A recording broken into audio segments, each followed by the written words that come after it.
తెలంగాణలో విస్తారంగా ఉన్నటువంటి నల్ల బంగారం బొగ్గు నిక్షేపాలు ఆదిలాబాద్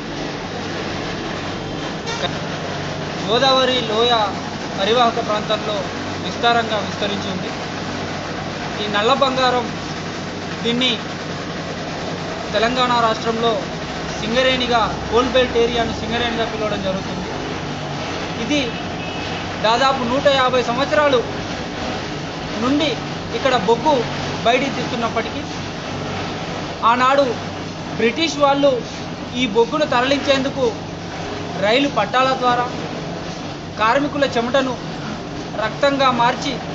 రక్తాన్ని తమ చెమటగా మార్చి బొగ్గును బయటికి తీసినటువంటి చరిత్ర సింగరేణి చరిత్ర.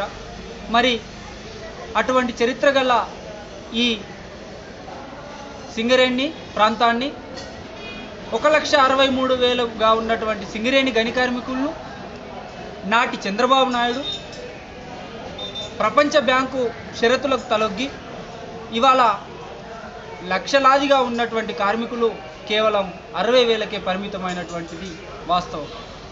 ఒకవైపు గోల్డెన్ షేక్ హ్యాండ్ల పేరుతో, ఇంకోవైపు ప్రపంచ బ్యాంకు షరతులకు తలొగ్గి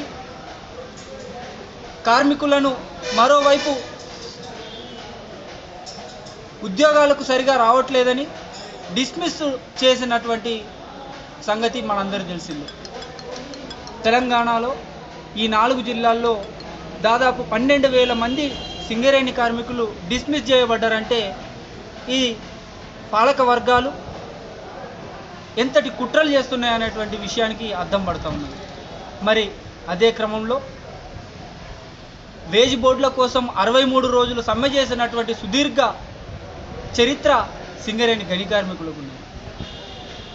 సింగరేణిలో ఉన్నటువంటి కార్మిక సంఘాలు కొంతమంది కార్మిక వర్గాల దృక్పథంతో పనిచేస్తున్నామని యాజమాన్యానికి తొత్తులుగా మారినటువంటి క్షణాల్లో ఆ సందర్భాల్లో సింగరేణిలో నిప్పు రవ్వ అంటుకొని దావాణంలా సింగరేణి వ్యాప్తంగా వ్యాపించి 63 రోజుల సమ్మె చేసి వేజ్ బోర్డును దక్కించుకున్నటువంటి చరిత్ర సింగరేణి గని కార్మికులది.